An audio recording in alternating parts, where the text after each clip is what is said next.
আসসালামু আলাইকুম ওয়া রাহমাতুল্লাহি ওয়া বারাকাতুহু নাহমাদুহু ওয়া নুসাল্লি আলা রাসূলিহিল কারীম। সুপ্রিয় দর্শকবৃন্দ, সবাইকে স্বাগতম। এই মুহূর্তে কাছে দূরে যে যেখান থেকে গ্রিন টিভির অনন্য আয়োজন আলোর পথ অনুষ্ঠানে যুক্ত হয়েছেন, সবাইকে জানাচ্ছে অনেক মোবারকবাদ। নিবেদনে ড্রিমওয়ে হোল্ডিংস লিমিটেড। প্রিয় দর্শক, আজকের অনুষ্ঠানে আলোচনা শুনব রোজার দুইটি গুরুত্বপূর্ণ বিধান নিয়ে, ফিদিয়া এবং কাফারা। আমরা জানি, অবগত আছি, ইসলাম মানুষের সামর্থ্য ও অবস্থা বিবেচনা করে হুকুম বিধান দিয়েছে। রোজা রাখতে যদি না পারে, অসুস্থতা এবং অক্ষমতার কারণে সে ফিদিয়া দেবে।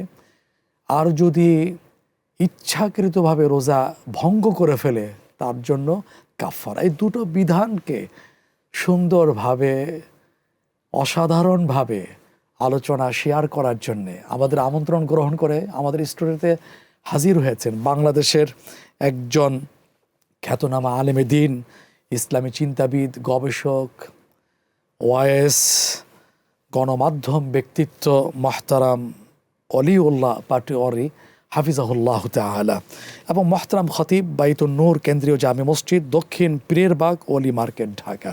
আসসালামু আলাইকুম রহমতুল্লাহি ওয়া বারাকাতুহু। ওয়ালাইকুম আসসালাম রহমতুল্লাহি ওয়া বারাকাতুহু। মহতারাম, আপনি ব্যস্ত মানুষ, সময় দিচ্ছেন, জাযাকাল্লাহু খাইরান, কৃতজ্ঞতা প্রকাশ স্বরূপ বললাম। আপনাকে আন্তরিক মোবারকবাদ, আপনি ডেকেছেন। জি, ওয়াইয়াকা আইদান। প্রিয় দর্শক, দুটো গুরুত্বপূর্ণ বিষয়, এই সিজনাল প্রশ্নগুলো এসে থাকে ইমাম সাহেবদের কাছে, আলেমদের কাছে, ফতুয়া বিভাগে। মা বাবা থাকেন, বয়স্ক থাকেন, আকস্মিক অসুস্থতায় পড়ে যান, সেক্ষেত্রে রোজার ফিদিয়া বা কাফারা কি, পার্থক্যই বা কি, আজকে জানবো ইনশাআল্লাহ এই ক্ষুদ্র পরিসরে। আমরা চলে যাই কথা না বাড়িয়ে মূল আলোচনায়। যে মহতারাম, আমরা প্রথমে দুটো বিষয়ের প্রথম যে বিষয় ফিদিয়া, এই সম্পর্কে প্রথম জিজ্ঞাসা হচ্ছে ফিদিয়া কি এবং কবে একজন মুসলিমের জন্য বাধ্যতামূলক হয়ে থাকে? আলহামদুলিল্লাহ, আন্তরিক ধন্যবাদ জানাচ্ছি, জাযাকাল্লাহু খাইরান। আন্তরিক মোবারকবাদ। প্রয়োজনের আয়োজনে চমৎকার একটি আপনি বিষয়ের অবতারণা করেছেন, যা আমাদের দৈনন্দিন জীবনে জানা একান্ত অপরিহার্য। বিষয়টা হচ্ছে, ফিদিয়া হচ্ছে রোজা যে না রাখতে পারল, অথবা রুগ্ন অবস্থায়, অসুস্থ অবস্থায় যদি কেউ নামাজ না পড়তে পারে, দেখা গেল যে তার জীবনে আর সুস্থ হওয়ার আর কোনো রাস্তা নেই, সম্ভাবনা নেই। আর রোজাটি এরকমভাবে রাখার তার সম্ভাবনা নেই। এটি হচ্ছে একটা। তো সে যদি রুগ্ন হয়ে যায়, অসুস্থ যদি হয়ে যায়, তো এই যে অসুস্থতা যে হলো এবং রুগ্ন যে হলো, তো এই যে রোজার যে একটি ক্ষতি হয়ে গেল, বা নামাজের যে একটি সে যে পড়ল না, ইবাদত থেকে যে বঞ্চিত হলো, এই ক্ষতিপূরণ এইটাকে দেওয়াটাই মূলত ফিদিয়া বলে। তো এই ফিদিয়া ব্যাপারটি হচ্ছে, যখন একজন মানুষ দুনিয়া থেকে বিদায় হয়ে যাবে, সেটা হলো তার পিতা মাতা হতে পারে, যারা আসছেন, হ্যাঁ, বা এমন হতে পারে তার ভাই, বা যে কেউ হতে পারে। তো মূলত পিতামাতা যদি এরকমভাবে সে রুগ্ন হয়ে যায়, অসুস্থ হয়ে যায়, যে আপনার রোজা রাখতে পারলো না, বিশেষ করে, তো রোজা না রাখার দরুন তার যেটা ক্ষতি হয়ে গেল, যে কিয়ামতের ময়দানে আল্লাহ সুবহানাহু ওয়া তাআলার কাছে জবাবদিহি করতে হবে। কারণ আপনি জানেন যে রোজা যদি কেউ না রাখে, তাহলে তার ভয়াবহ শাস্তি। যাকাত যদি না দেয়, তার ভয়াবহ শাস্তি। নামাজ যদি না পড়ে, তার ভয়াবহ শাস্তি। আর যারা এই কাজগুলি করবে, তাদেরকে আল্লাহ সুবহানাহু ওয়া তাআলা সওয়াব দিয়ে বর্ধিত করবে। শুধু তাই না, রোজা রাখার কারণে আল্লাহ সুবহানাহু ওয়া তাআলা তাকে বাবুর রায়্যান দিয়ে কিয়ামতের ময়দানে হাসরে জান্নাতে প্রবেশ করার তৌফিক দিবেন। তাহলে এখন অনেক ইচ্ছা আছে, আশা আছে, কিন্তু সে পারল না। আর আল্লাহ তাআলা বলছেন, লা ইউকাল্লিফুল্লাহু নাফসান ইল্লা উসআহা, যে বান্দার ব্যাপারে, বান্দির ব্যাপারে কোনো জবরদস্তি এটি আল্লাহ পাক করেননি। যদি দেখা গেল সে রুগ্ন অবস্থায় অসুস্থ হয়ে গেল, সে আর কখনো রোজা রাখতে পারবে না, আর কখনো সে নামাজ পড়তে পারবে না, তাহলে এই যে নামাজ পড়তে পারলো না, রোজা রাখতে পারলো না, এই ক্ষতিপূরণটা যে পূরণ করবে, ক্ষতিটাকে যে পূরণ করবে, তার যে ইবাদত থেকে সে বঞ্চিত হলো, এই পূরণটার নামই হচ্ছে ফিদিয়া। তো এই ফিদিয়া কিভাবে দিতে হবে বা তার মানে কখন বাধ্যতামূলক কখন হয়ে থাকে? বাধ্যতামূলক তার ফিদিয়া দিতে হবে, তা হচ্ছে যে বাধ্যতামূলক হচ্ছে যে যদি এই মৃত্যু ব্যক্তি সে যদি দুনিয়া থেকে বিদায় হয়ে যায়, সে যদি ওসিয়ত করে যায়, তখন এটা ওয়ারিশ যারা থাকে তাদের জন্য দেওয়াটা তখন বাধ্যতামূলক হয়ে আবার যায়। জীবিত আছেন, বার্ধক্যে উপনীত হয়েছেন, এমন অসুস্থতা, ফিরে আসার কোনো আর সম্ভাবনা নেই, তখন তার জন্য বাধ্যতামূলক। তখনও তার জন্য সুন্দর কথা বলছেন বাধ্যতামূলক। মোহতারাম। এবার দ্বিতীয় প্রশ্ন, সেটা ফিদিয়ার অর্থনৈতিক পরিমাণ নির্ধারণের নিয়মটা কি? জি জি, আলহামদুলিল্লাহ, আলহামদুলিল্লাহ, ধন্যবাদ। সেটাও আমাদের জানতে হবে। তা হচ্ছে যে ফিদিয়ার অর্থনৈতিক পরিমাণ যেটি বলা হচ্ছিল, যে আগে তো এমনিভাবে কোরআন এবং সুন্নাহর আলোকে যেটি রয়েছে যে আপনার তিনটাকে কেন্দ্র করে, তিন বিষয়কে, একটা হচ্ছে যে গোলাম আজাদ করা, দ্বিতীয় হচ্ছে পরিপূর্ণভাবে আপনার এটা 60টা রোজা রাখবে, এরপরে সেটিও যদি না হয় তাহলে সেটা হচ্ছে সে আপনার মিসকিন যে আছে তাকে খাওয়াবে। তো এটি হচ্ছে মূলত কাফফারা যদি করে, সে কাফফারার ব্যাপারে হচ্ছে এটা। আর ফিদিয়ার বিষয়টি হচ্ছে যে সে সাদাকা পরিমাণ, সাদাকাতুল ফিতির পরিমাণ, যে একটি রোজার জন্যে সে এক সাদাকা পরিমাণ এরকমভাবে আল্লাহর রাস্তায় সে দান করবে, এটি হচ্ছে একটা। আর দ্বিতীয় হচ্ছে, আর সে যদি নামাজের ব্যাপারে যদি ফিদিয়া হয়, নামাজের ব্যাপারে ফিদিয়া হলে সে প্রতিদিনের জন্য 6 ওয়াক্তের ফিদিয়া তার দিতে হবে। তার মানে হচ্ছে 6 সাদাকাতুল ফিতির পরিমাণ তাকে আল্লাহর রাস্তায় তাকে দিতে হবে। তো এটা হচ্ছে যখন সে নামাজ পড়তে পারলো না এবং যখন সে রোজা রাখতে পারলো না, তখন সে ফিদিয়া দিবে, আল্লাহ রাব্বুল আলামিন তাকে এই ফিদিয়ার পরিবর্তে তাকে ক্ষমা করে দেবেন ইনশাআল্লাহ। এখন আর একটা বিষয় দেখা গেল, সে ফিদিয়া দিয়ে দিল, সে আর সুস্থ হবে বলে সম্ভাবনা ছিল না, কিন্তু সে সুস্থ হয়ে গেল, তখন সে কী করবে? তখন হচ্ছে তার জন্য মোস্ট ইম্পর্টেন্ট গুরুত্ব হচ্ছে, যেই রোজাগুলি ভেঙে গেল, যে নামাজগুলি সে পড়তে পারলো না, সেটি নামাজ কাজা আদায় করে নিবে, আর রোজা সে আবার কাজা করে নিবে। যদি কাজা করে তাহলে সে সওয়াবের আশায় যেটি করলো সেটি, আর যেটি সে মূলত কাজা আদায় করলো, তো সেটা তার কাজা আদায় হয়ে যাবে, নামাজের ব্যাপারে কাজা আদায় হয়ে যাবে, আর এমনিভাবে রমজানের ব্যাপারেও কাজা আদায় হয়ে যাবে। তো এখন যে নতুন করে সে তার পড়তে হলো, সেটি কি? আল্লাহ রাব্বুল আলামিন নতুন করে যে সে আমল করলো, সেটা কাজা আদায় হওয়ার পরে পূর্বে যে সে আপনার ফিদিয়া যে দিয়ে দিল, সাদাকাতুল ফিতির সমপরিমাণ যে সে নিজের থেকে সম্পদ দিয়ে দিল, তো এই যে দিল আল্লাহ রাব্বুল আলামিন, সেই আপনার এই সওয়াবটাকে আল্লাহ সুবহানাহু ওয়া তাআলা দানের সওয়াবের ভিতরে আল্লাহ রাব্বুল আলামিন গণ্য করে দেবেন ইনশাআল্লাহ। আর যারা এরকমভাবে দান করতে পারে, বিশেষ করে মাহে রমজান, তো আপনি জানেন যে নবী করিম সাল্লাল্লাহু আলাইহি ওয়াসাল্লাম তিনি মুক্ত বায়ুর মতো, মুক্ত বাতাসের মতো তিনি দান করতেন। এবং আল্লাহ রাব্বুল আলামিন কালামে মাজিদে বলেছেন, আল্লাযীনা ইউনফিকুনা আমওয়ালাহুম বিল-লাইলি ওয়ান-নাহার সিররান ওয়া আলানিয়াতান ফালাহুম আজরুহুম ইনদা রাব্বিহিম ওয়ালা খাউফুন আলাইহিম ওয়ালা হুম ইয়াহজানুন। খরচ করে যারা দিনে ও রাতে নিজেদের সম্পদ প্রকাশ্যে এবং গোপনে, ভয় নাই তার কবরে এবং গরে। সুবহানাল্লাহ বলছেন। এবার আরেকটি প্রশ্ন ফিদিয়া সংক্রান্ত মহতারাম। ফিদিয়া দিতে পারার জন্য কোন ধরনের খাদ্য বা নগদ অর্থ গ্রহণযোগ্য হবে?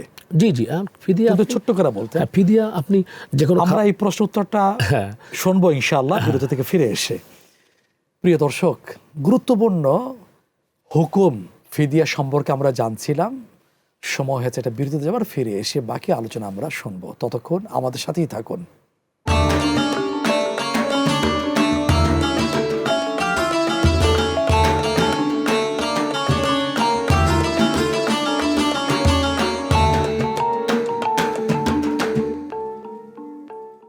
প্রিয় দর্শক, বিরতির পরে আরও একবার স্বাগত জানাচ্ছি আজকের আলোর পথ অনুষ্ঠানে। গুরুত্বপূর্ণ বিধান রোজার জন্য ফিদিয়া, এই সম্পর্কে আলোচনা ছিলাম। মহতারামের কাছে বিরতির আগে প্রশ্ন রেখেছিলাম, সেই উত্তর জানার জন্য ফিরে যাচ্ছি। মহতারাম, ফিদিয়া দিতে পারার জন্য কোন ধরনের খাদ্য বা নগদ অর্থ গ্রহণযোগ্য? জি আলহামদুলিল্লাহ, নগদ অর্থের ব্যাপারে তো হচ্ছে যে আমরা যারা বাঙালি আছি বা সারা পৃথিবীর ভিতরে যারা আছে, যে অর্থের বিষয়টি যেটি হচ্ছে যে আমরা টাকার মাধ্যমেই আমরা সেটি করতে পারি। সাদাকাতুল ফিতির সমপরিমাণ টাকা আমাদেরকে দেখতে হবে, যে মিনিমাম কমপক্ষে আপনার আটার যদি হিসাব করা হয় তাহলে হয়তো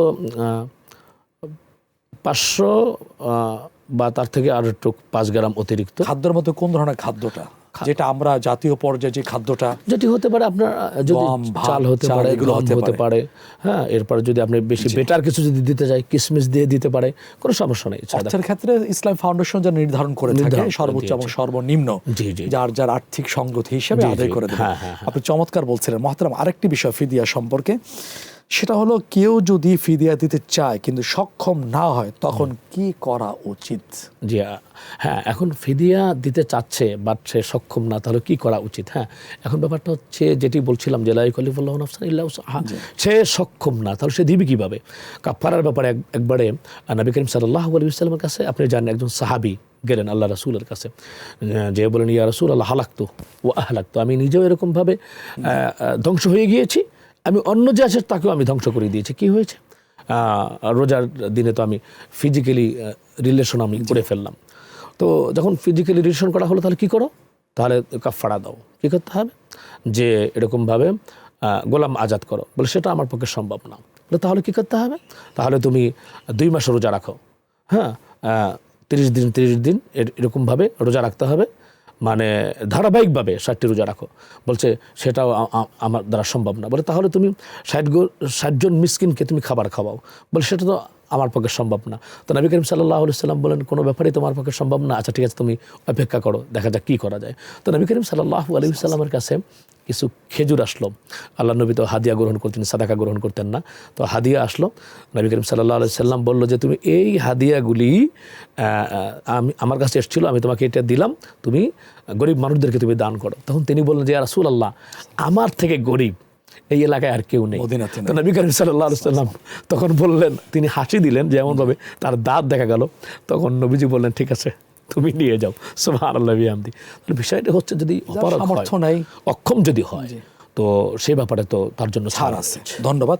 ফিদিয়া সম্পর্কে আরো প্রশ্ন ছিল, সময় স্বল্পতার কারণে আমরা ফিদিয়া সম্পর্কে আর প্রশ্ন করতে পারছি না। আমরা কাফারা বিষয় চলে যাচ্ছি। কাফারা কি এবং কখন একজন মুসলিমের জন্য প্রয়োজন হয়ে থাকে, যদি সংক্ষেপে বলতেন। এই কাফারা হচ্ছে যেমনি ধরেন রোজার মধ্যে যে কাফারাগুলি আছে সেটি যদি এরকমভাবে ইচ্ছাকৃতভাবে সে ভুলগুলি, যেমন রোজা অবস্থায় পানাহার রেখে, হ্যাঁ রোজা অবস্থায় বা রোজা রেখে পানাহার বর্জন করা সম্পূর্ণভাবে আল্লাহ রাব্বুল আলামিন এটি বলেছেন। তো এখন যদি কেউ ইচ্ছা করে পানাহার বর্জন করলো না, সে খাবার খেলো, আমি রোজা আছি খেলো, তো তার জন্য কাজা এবং কাফারা দুটোটাই তার কিন্তু রোজা ভঙ্গ হয় এমন কোন কারণ, রোজা অবস্থা ইচ্ছাকৃতভাবে করে থাকে, হয়ে থাকে, কাফারা হবে। সুন্দর বলেছেন মহতারাম। এরপরে আরেকটি প্রশ্ন, কোন ভুল বা অবহেলার কারণে কাফারা দিতে হয়? উদাহরণ সহ যদি একটু বলে দিতেন। হ্যাঁ, যে ভুল, এই যে আমি ধারাবাহিকভাবে বলছিলাম, এক ভুল এটা তো হচ্ছে ভুল, আর একটা হচ্ছে ইচ্ছাকৃতভাবে যে বিষয়গুলি আছে সেটি ভুলের মধ্যেই পড়ে না। যেমন হাজব্যান্ড ওয়াইফের সাথে যে বিষয়গুলি, ফিজিক্যালি রিলেশন যেটা আছে সেটি কিন্তু নিষেধ করা হয়েছে, বিশেষ করে আপনার সুবহে সাদিকের পর থেকে ইফতার আগ পর্যন্ত।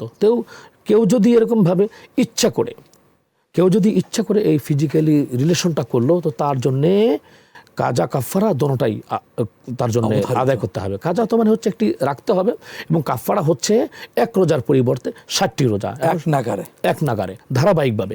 এখন সে রাখতে পারলো না, সেই শক্তি সামর্থ্য দক্ষতা যদি তার না থাকে, তাহলে সে 60 জন মিসকিনকে তাহলে এরকমভাবে সে একবেলা সে খাওয়াবে, একেবারে পেট ভরে খাওয়াতে হবে, অথবা সমপরিমাণ সে যে অর্থ আছে সেটা সেই মিসকিনদেরকে দিয়ে দিবে, যার পক্ষ থেকে তার ফ্যামিলির স্ট্যাটাস হিসাবে দিয়ে দিবে। তাহলে আল্লাহ রাব্বুল আলামিন হয়তো এই যে কাজা কাফারা যেটি হলো রোজা রেখে যে সে ভুল করলো, ক্ষতিপূরণ হয়ে যাবে ইনশাআল্লাহ। চমৎকার বলছেন। এরপর আরেকটি বিষয় হলো কাফারা রোজা সম্পর্কে কি ধরনের শাস্তিমূলক বা প্রতিকারমূলক হিসাবে গণ্য হয়? জি, আসলে কাফারা যে বিষয়টি হচ্ছে যে বারবারই আমরা যে বিষয়টি বলছিলাম, আপনি অবতারণা করছেন যে কাফারা তো যদি এই যে রোজার ভিতরে যে ভুলগুলি আছে, যেই ভুলগুলি, এরপরে নামাজের ব্যাপারে যে ভুলগুলি আছে, যে নামাজ তো পড়লো না সেটা তো কাজা করতে হবে, আর রোজার ভিতরে যে ভুলগুলি আছে, ইচ্ছাকৃত যে ভুলগুলি আছে, সেই ভুলগুলি যদি সে সম্পাদন করে তাহলে অবশ্যই তার কাফারা তাকে দিতে হবে।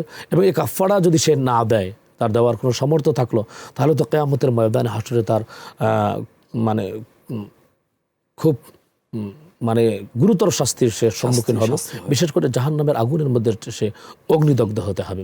আর যদি সে কাফারা এমনভাবে আদায় করে আল্লাহ পাক সে তৌফিক দিয়েছেন, তো আল্লাহ রাব্বুল আলামিন তাকে যা এবং পুরস্কার দিবেন। আপনি জানেন যে বিশেষ করে সম্পদ যারা এরকমভাবে আটকে রাখে, বিশেষ করে জাকাতের সাথে সম্পৃক্ত একটা আয়াত রয়েছে সূরা তাওবার মধ্যে, যে ওয়াল্লাযীনা ইয়াকনিজুনা আয-যাহাবা ওয়াল ফিদ্দা ওয়া লা ইউনফিকুনা ফি সাবিলিল্লাহ ফাবাশশিরহুম বিআযাবিন আলিম। যারা এরকমভাবে আল্লাহর রাস্তায় যারা দিল না, গরিব মানুষদেরকে যারা দান করলো না, স্বর্ণ এবং রৌপ্য এবং যাদের অর্থ যারা জমিয়ে রাখলো, আল্লাহ রাব্বুল আলামিন বলছেন তাদেরকে কিয়ামতের ময়দানে হাসরে তাদেরকে জাহান্নামের সেই শাস্তির সুসংবাদ দাও, ফাবাশশিরহুম বিআযাবিন আলিম। অত্যন্ত বিদ্রূপ করে, ব্যঙ্গ করে বলা হয়েছে, যারা অর্থ এই সম্পদ থাকার পরেও যারা কাফারা আদায় করলো না, অর্থ সম্পদ থাকার পরেও যারা ফিদিয়া আদায় করলো না। অনেক ধন্যবাদ। আল্লাহ এই শাস্তি থেকে আমাদেরকে বাঁচাক এবং এই ব্যাপারে সচেতন থাকারও মন মানসিকতা আল্লাহ দান করুন, আমিন। এরপর আরেকটা বিষয় হচ্ছে কাফারা প্রদানের জন্য কোন ধরনের খাদ্য বা অর্থ ব্যবহার করা যায়? জি, কাফারা দেওয়ার জন্য আমরা যে বিষয়টি রয়েছে যে তা হচ্ছে যে একটা হচ্ছে যে অর্থ টাকা যেটি আসে, যেটি মোস্ট ইম্পর্টেন্ট বা গুরুত্বপূর্ণ, যদি সে মনে করেন যে নাকি টাকাটা দিলে বেটার হবে, তাহলে সে এই যে টাকা পয়সার মাধ্যমে সে এটার আপনার করতে পারবে। ব্যাপারটা হচ্ছে যে আপনার কাফারা দিতে পারবে। আর কাফারার বিষয়টি হচ্ছে যদি ওই যে 60 জন মিসকিনকে তার খাবার খাওয়াতে হবে বিশেষ করে, তো এটা খাবারের মাধ্যমেও দিতে পারে এবং আপনার ওই টাকা দিয়ে সে কিনেও দিতে পারে। এবং আরেকটি বিষয় রয়েছে, তা হচ্ছে যে কাফারা যে দিল, যার অগণিত কাফারা যে হয়ে গেল, সে একজনকে না একাধিক ব্যক্তিকেও সে এরকমভাবে কাফারার অর্থ সে দিতে পারে, খাদ্যও দিতে পারে, অর্থও দিতে পারে। অনেক ধন্যবাদ মোহতারাম। বিষয়টা আসলে দীর্ঘ আলোচনার দাবি রাখে, সময় স্বল্পতার কারণে আমরা দীর্ঘ আলোচনা থেকে বঞ্চিত হচ্ছি। আল্লাহ তাআলা আপনাকে বারাকা দান করুক। জাযাকাল্লাহু খাইরান। জি, আপনাকে আন্তরিক মুবারকবাদ জানাচ্ছি। প্রিয় দর্শক, ফিদিয়া এবং কাফারা এই দুটো বিধান আমাদেরকে মনে করিয়ে দেয় ইবাদতে অবহেলা নয়, বরং ইবাদতে আমলে সচেতনতা এবং জবাবদিহিতা জরুরি। আল্লাহ সুবহানাহু ওয়া তাআলার কাছে আমরা বিরত কণ্ঠে আরজি পেশ করছি, আল্লাহ তাআলা যেন আমাদেরকে সহিশুদ্ধভাবে সচেতনভাবে আমল করা তৌফিক দান করেন। এ প্রত্যাশায় আজ এখানে বিদায় নিচ্ছি। আসসালামু আলাইকুম ওয়া রাহমাতুল্লাহি ওয়া বারাকাতুহু।